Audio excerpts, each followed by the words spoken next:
love that bouncy beat. That means that Coach Carol Phillips is in the house, ladies and gentlemen. Good afternoon, Coach Carol. Hello. Hi, Ken. How are you? I am doing very well. And yourself?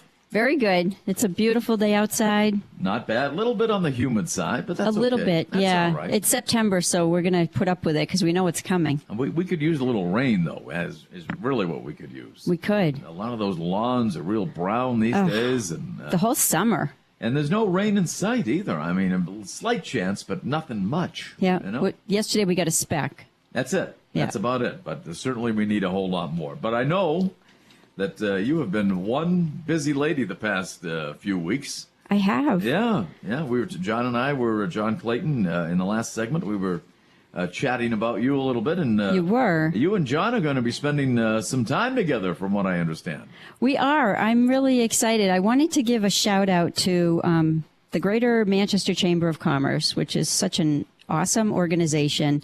So great for the local businesses. They provide so many programs and events, and they also offer Leadership Greater Manchester, which I'm going to be in the upcoming class, graduating class of 2017, with John Clayton and 37 other people from the business community who are just amazing, positive, fun people.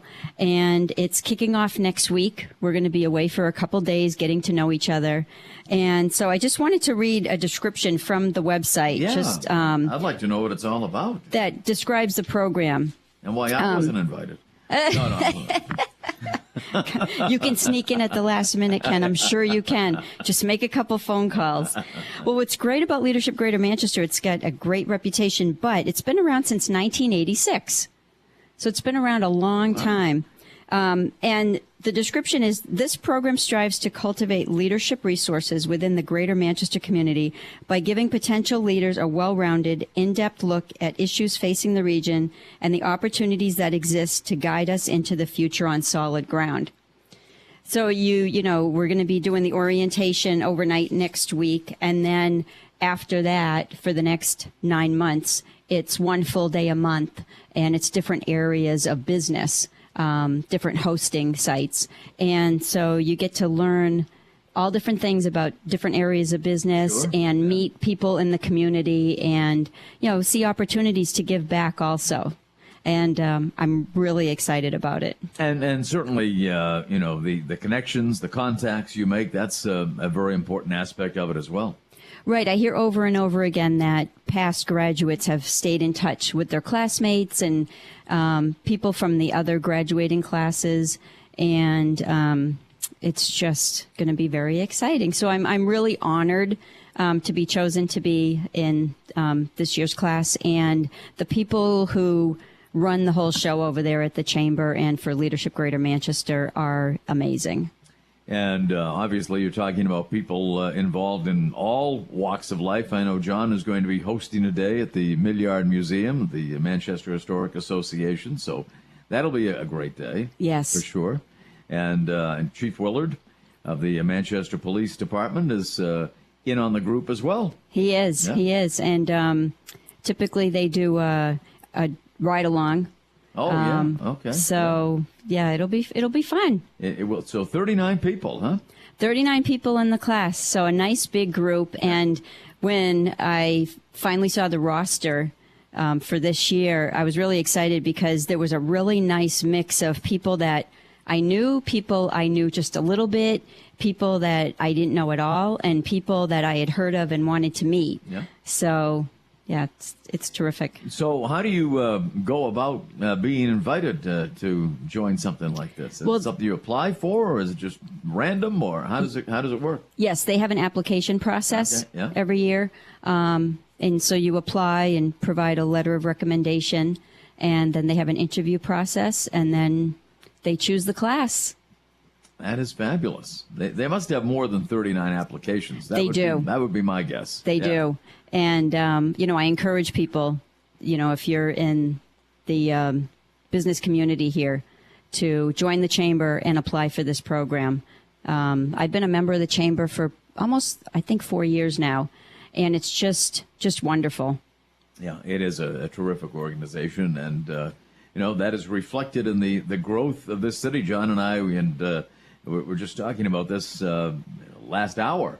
I always look forward to bringing people to New Hampshire, but Manchester specifically, to kind of show it off. I mean, it's not my hometown, but I've been here for a long time, and just proud of so many things in this city. In fact, on one visit, there's no way you can see them all, but depending on how long the visitors are here for, of course. But there's stuff I haven't even seen in Manchester yet. Right. It's an amazing place. It really is. Lots to do, lots to see. Yeah. And, it's just a great organization. So yeah, well, I'm proud of you. Thank you for being selected. So I know you'll report back and let us know how it's going. I will. Yeah, I know you will. I know we're going to have a lot of fun.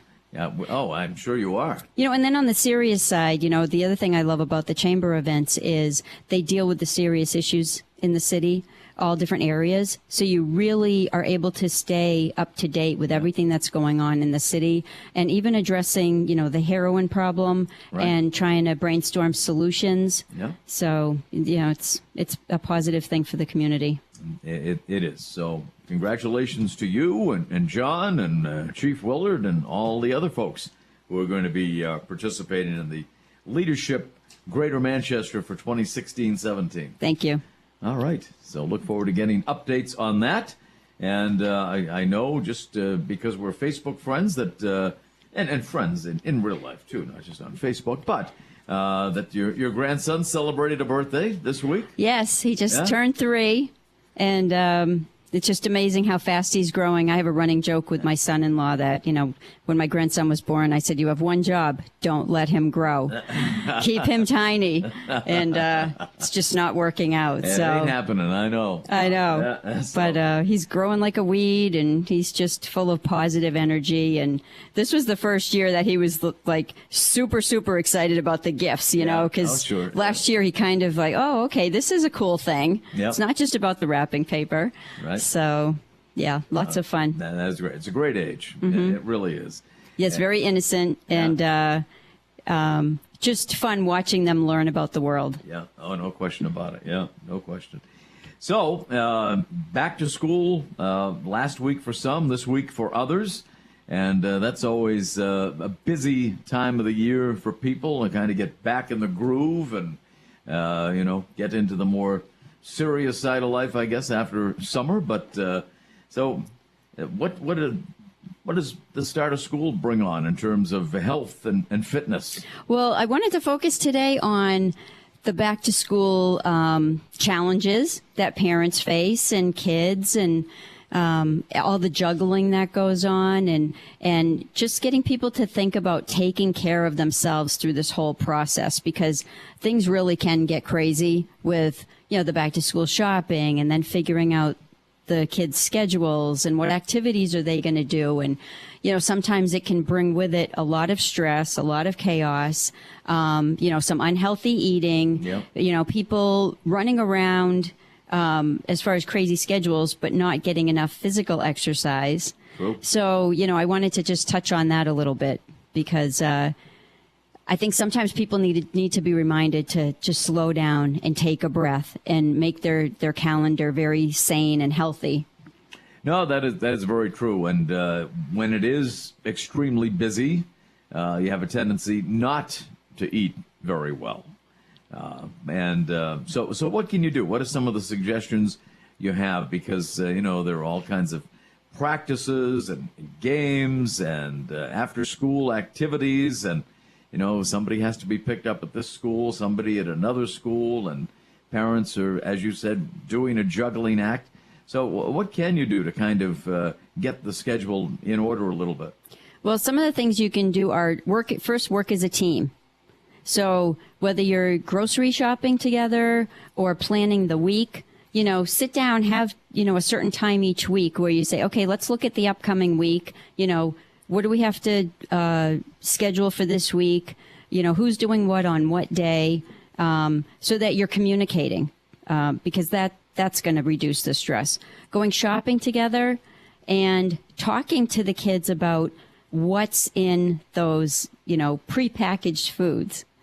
Getting their feedback, but also insisting that most of what they eat it needs to be healthy. So instead of doing a struggle over you want them to eat, perfectly and they don't want to, they want their favorites, instead talk about, okay, what items are we going to get that maybe aren't so healthy, but let's make sure that most of what we have is healthy. And then teaching them along the way why certain things aren't healthy. Reading those food labels so they get used to those numbers, because kids really are smart and they want to be healthy, and over time if they get used to the numbers and then they see a new item where there's an ad on TV that's luring them to that item, and then they're familiar with the numbers, and then they pick it up on the shelf and you say, hey, let's check out the numbers, and then they see the sodium is through the roof or the sugar is through the roof. They might advocate for themselves at some point and say, wow, this is really unhealthy, and they might choose another option instead. Whereas if they weren't shopping with you and they weren't learning, they would just be at home saying, hey mom, I want this, pick it up for me. I mean, that information is being stressed a lot more today than it once was, for sure. I mean, even now, most of the restaurants you go into, even fast food restaurants, and maybe fast food restaurants in particular, have the at least the calories of what you're eating and consuming, and maybe even in some cases the fat content or whatever. But the fast food restaurants have been doing a pretty good job of that. Right, right. And, even some of the restaurants that we don't consider fast food, sometimes they have huge amounts of salt, saturated fat, and sugar in their the menu items. Yeah. So, you really need to look at that. And most restaurants, they have their nutritional values on their website now. Yeah. So you can look at those before you go out to eat, so you can try to pick some healthier options. And that doesn't mean you have to go without your favorites, but maybe have, make sure that your meal is healthy if you're going to order an appetizer that's not so healthy. And most of the appetizers are on the very unhealthy side. But as far as packing kids' lunches, if people get used to maybe doing a big shopping trip on the weekend and then preparing snacks, so they're already in the Ziploc bags in the fridge for the whole week, then you can just grab and go. But it's not grab and go that's unhealthy. It's grab and go that's healthy. Yeah. And the other thing is, if you have food available to you on a regular basis, then you're going to be less likely to grab the unhealthy food. So if you've got a lunchbox where you've got a variety of healthy snack choices, then you're going to be less likely to pull into the fast food right after school or on your way home from work. And a lot of this, and 99% of it, let's say, is on the parents. It is. The kids are only going to eat as healthy as their parents really allow them to, I think. Right. I see the great job, really, that, not to toot her horn, but what my daughter and my son-in-law are doing with their two kids. They always have fruit and vegetables available. That's the first option for those kids, and that's terrific. Right, it's mostly habit. Yeah. So, you want to have healthy food available to them all the time, and so they get used to a wide variety. For example, making sure that they know what fruits taste like when they're in season and they're ripe. Because, say you have a 5-year-old and they try a new fruit and it's out of season and it's not ripe. Well, now they've just decided that they didn't like that. They don't like that fruit forever. Right.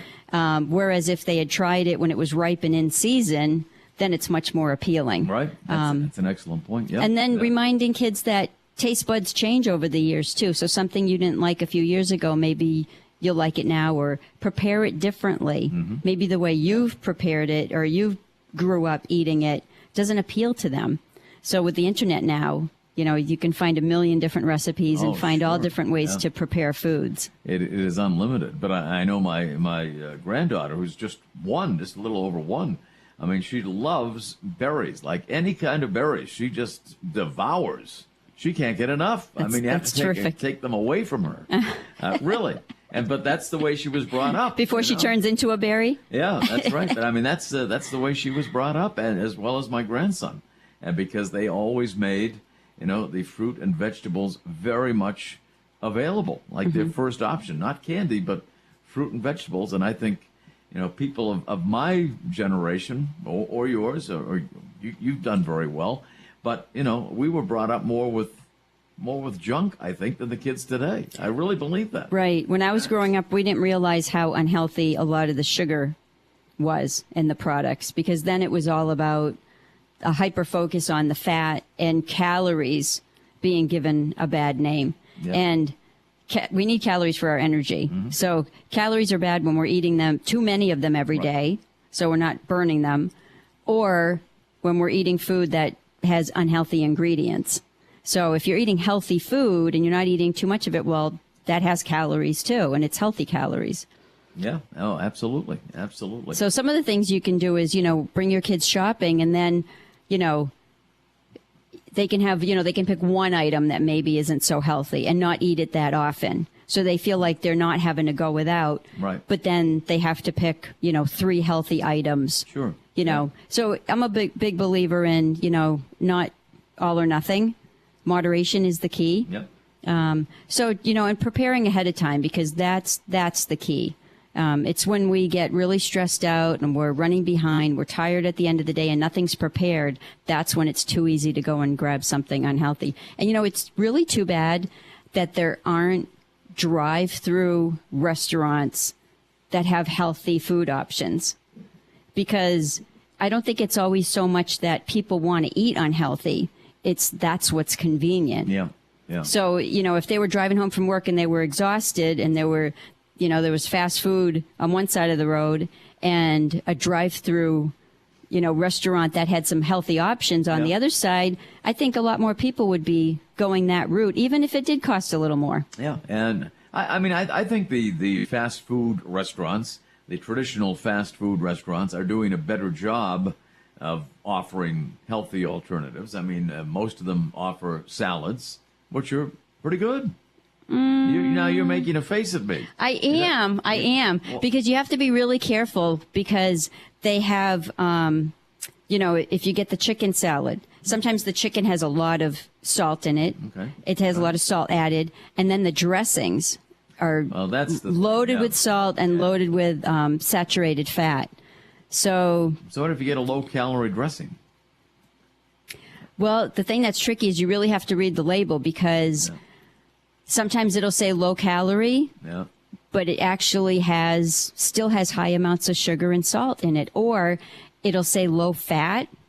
And what they do is, because fat has a salty taste, they've taken some of the fat out. They'll say reduced fat, because it's reduced, quote unquote, over their regular version. Right. But then they add in a whole bunch of salt to make up for that taste. So you still have to read those labels. Another option is, if you didn't have a choice, bring that salad home and put your own healthier dressing on it. True. So, yeah, you could do that. But, a lot of people want instant gratification and don't want to drive home. Right. And it's easier, just from the sake of convenience, it's easier to eat, a hamburger and French fries while you're driving than it is a salad. Right. That's true. That's true. People juggling too much while they're driving. Well, that's it. That's it. And, they want to get to, the next destination and don't want to take the time. But, bringing home a salad from a fast food restaurant, if you have your own, low fat and low calorie dressing, what do you suggest for dressing? Because I do like dressing. Yeah. But I know sometimes I use the wrong dressing. I've been told that on a number of occasions, and I'm sure that's true. Well, what do you suggest? I would suggest that people start reading the labels more and go in a healthier direction. So instead of, finding, what you think is like the optimal dressing, but then you end up not liking the taste so much because it was too much of a quick change, just start going in a healthier direction. So find some that are less salt and less sugar than what you've previously been eating, but also don't use as much. Okay. So another trick when eating salads with dressing is you dip your fork in the dressing first, and then you put your salad on the fork. So with each bite, you're getting a taste of the dressing, but it's not nearly as much as if the salad is just drowning in dressing. You know, if I learn one thing today, I like to learn one thing every day. And if that's the one thing I learned today, that's good. I like that. Whatever works, right? Whatever works. I know when I order a salad, I'll tell them, some salads you like the dressing already on there. You don't want it on the side. It's just not the same as when they mix it all in. So I'll just say to them, can you please put half the amount of dressing you usually do? And it tastes just as good. Yeah. And then you've just cut the calories, saturated fat, salt in half. Or you could just get it on the side, right? That's right. Or just get it on the side and dip your fork in. Dip your fork. And then eat the salad. Yep. That's good. I like that. I'm going to try that. Yeah. Yeah. That's a good suggestion. There you go, folks. You learn something new on this show every day. So do I. Little tips. They're really important. But, getting back to the crazy schedules. Yes. Putting time in your calendar for the family to slow down and do something together. If you can identify the same time every single week, because we're really creatures of habit, where it's the family time. Like some families, it's Sunday evening. Everybody's going to be together. They're going to have dinner together. No cell phones, no TVs. It's good for the brain. What are they going to do? To unplug. No cell phones, no TVs? What are you going to do with that time? What are you going to... You might even play dominoes or something, What's funny is when people do it at first, they say, well, at first it was a little weird and it was hard. But then after we got used to it, we loved it. Because the brain is saying, thank you so much. I've been dealing with too much, and it's just great to unplug. No, it is. That is a great idea. Even if you just set an hour aside, and who doesn't have an hour on a weekend? I mean, really, at some point or other. Right. I did a stress management presentation last week, and I had the group just sit comfortably and close their eyes. I gave them a little, assignment to think about, to focus on, one little change they were going to make. And I only had them shut their eyes for 30 seconds. And then when they opened their eyes, I said, raise your hand if that's the first time in the last week that you've just slowed down for that amount of time. And most of the people in the room raised their hands. And it was only 30 seconds. Yeah. So. Well, I'm not surprised. I'm really not surprised. I mean, the lives are busy these days, probably more so than ever. Too busy. And cluttered, as you say. You didn't say it, but I'll say it, with a lot of, electronics. I mean, everybody's always on their phones, right? I mean, almost constantly. Yeah, we're always plugged in from morning till night. Yeah. And the brain doesn't have time to process what it wants to process. And that's why a lot of people have trouble sleeping at night. So, if people can unplug, even if it's for an hour or two before they go to bed, right? The brain wants to process everything that's gone on that day. It doesn't want to be trying to process when it's sleeping. And I'm convinced there are people out there who even sleep with their cell phones. Oh, they do. Or their iPads. They do. Whatever electronic device it may be. Yeah, and then the problem with that is between the light and the sounds and all the notifications, your brain can't get into a deep sleep and stay in a deep sleep to get well rested and to rejuvenate and do a lot of healing. So even though you think that you slept well all night, you didn't, because you didn't get into that deep sleep. Right. Because we need enough hours of sleep, but also the deep sleep.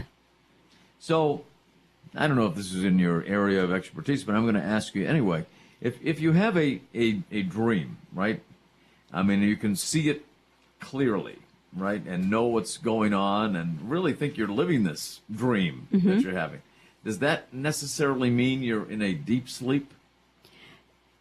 I believe so. I'm not a sleep expert, but I believe if you're having a very vivid dream, right, then you are in a deeper sleep. However, I've had times where as soon as I was starting to fall asleep, I was starting to dream. So that might not necessarily be true. So I don't know. I'm not sure.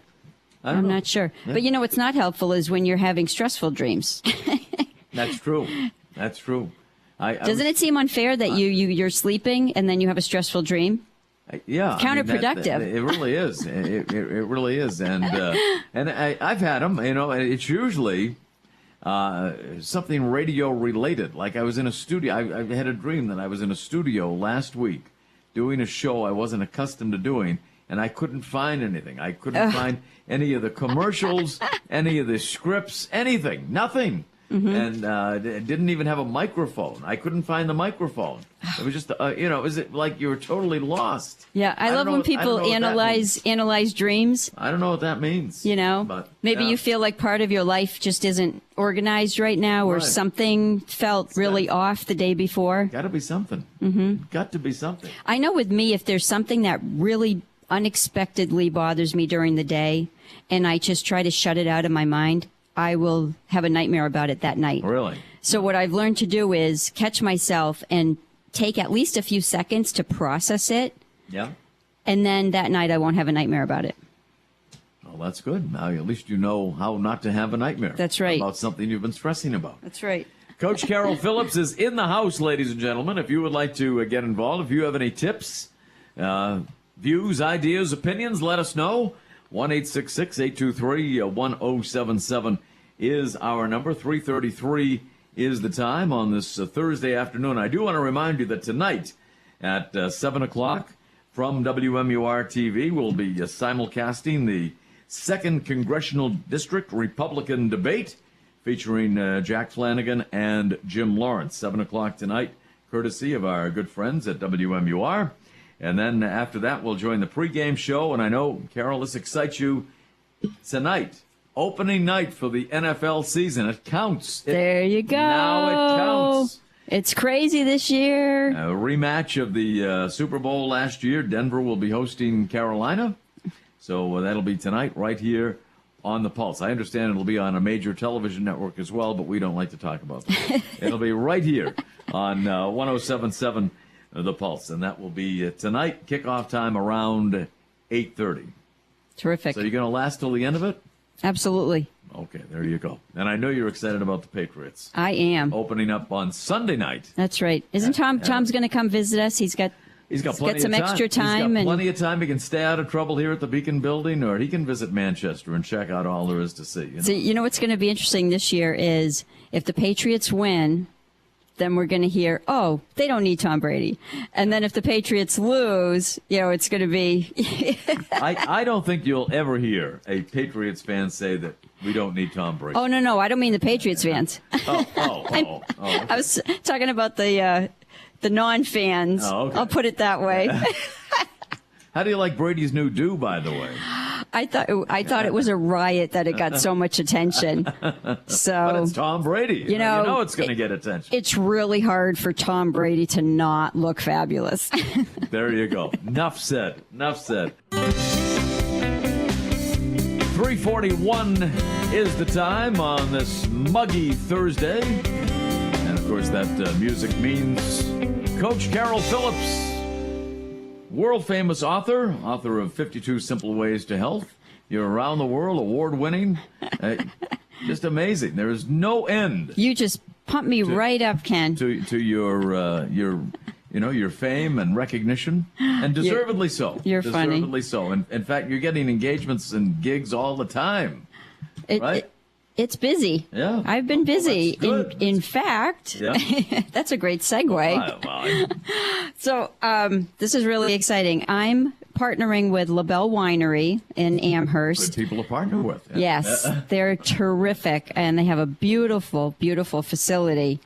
And we're going to be putting on a breakfast conference called The Value of Worksite Wellness, Turning Health into Profit, on Tuesday, October 18th from 8:30 a.m. to 11:30 a.m. Lots of opportunities to network. I'm actually going to have a DJ there, DJ Greg, Nice. from Energy Entertainment, and it's going to be really exciting. So he's going to be providing some nice music for the event and emceeing the event.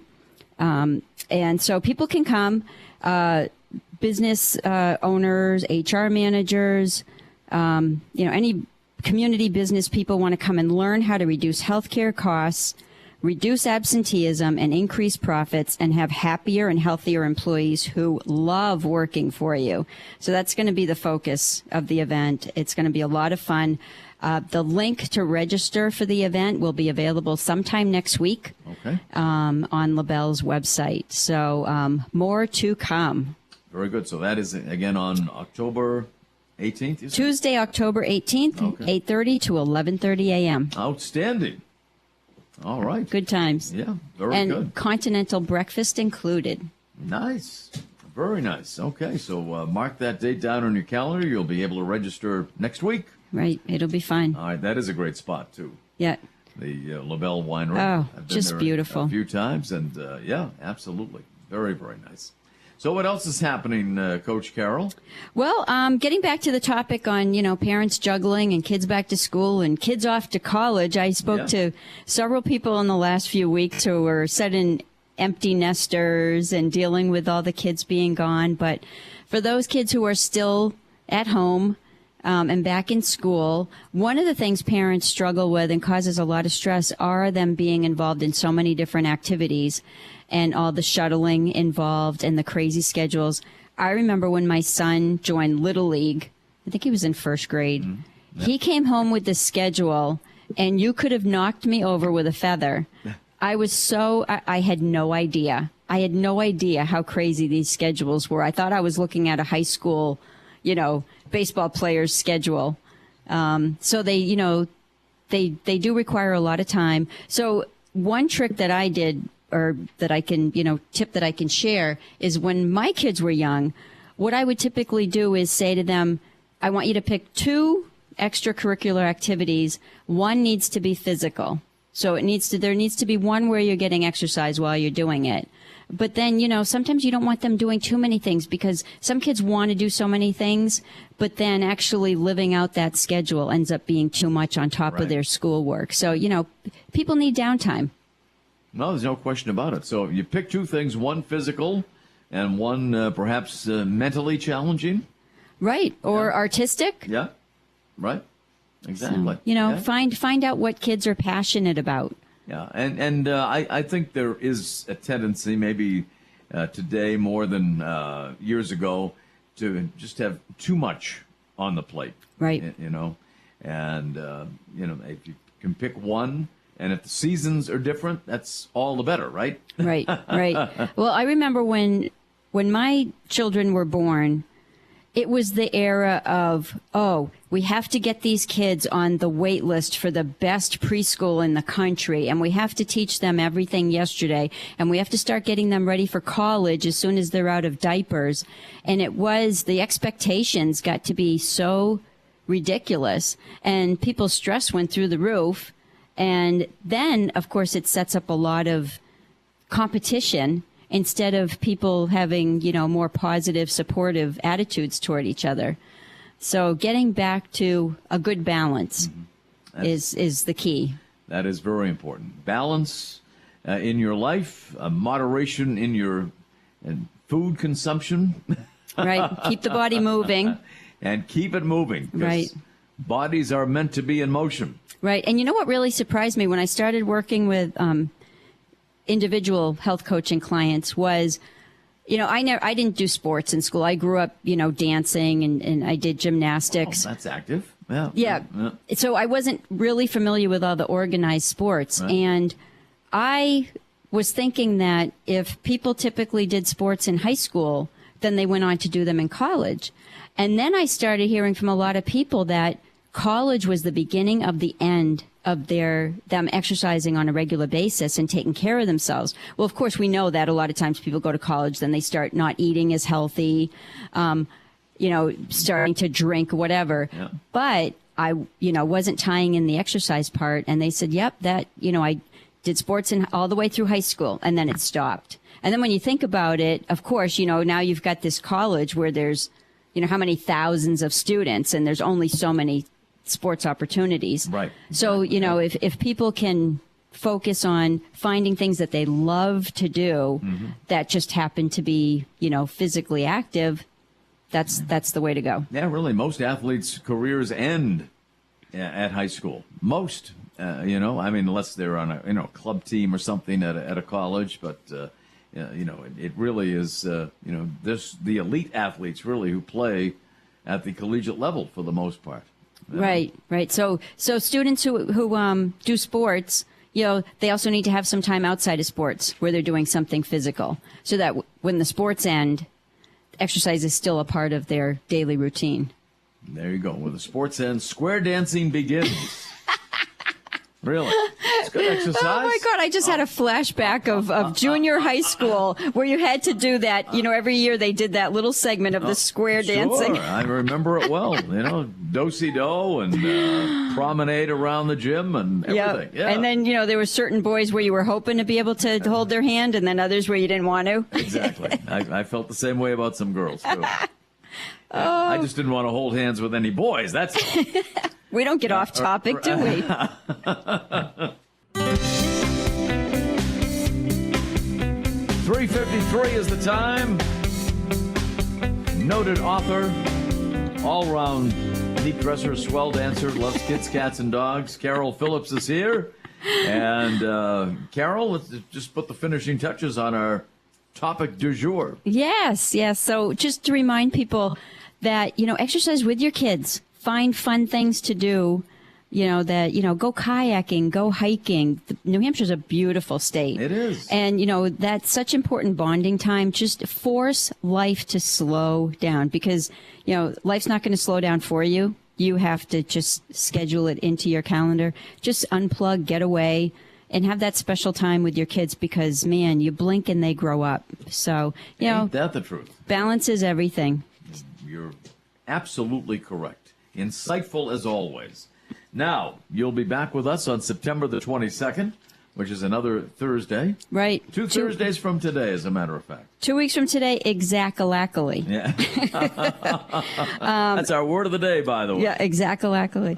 And Dr. Madeline Otto from Whole Health Concord is going to be with us. She's a naturopathic doctor, and we're going to be talking about holistic health. So that's going to be really exciting. That will be 2 weeks from today. 2 weeks from today. Holistic health. Right. All right. Outstanding. So we will definitely, Coach Cail, be looking forward to that.